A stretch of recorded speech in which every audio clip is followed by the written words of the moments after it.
Hello guys, আসসালামু আলাইকুম। Welcome to ম্যানাদার ব্লগ। এই সেমাইটা সকলেই, বড় থেকে ছোট সকলেই পছন্দ করে। তো লেটস স্টার্ট।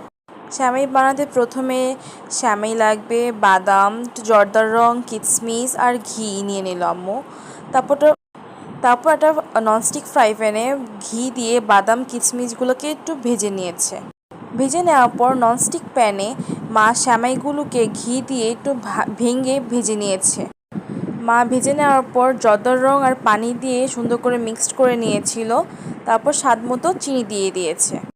চিনিটাকে সুন্দর করে মিক্সড করে নেওয়ার পর এটাতে এলাচি, দারচিনি দিয়ে আরও ভালো করে একটু নেড়ে চেড়ে নিলাম।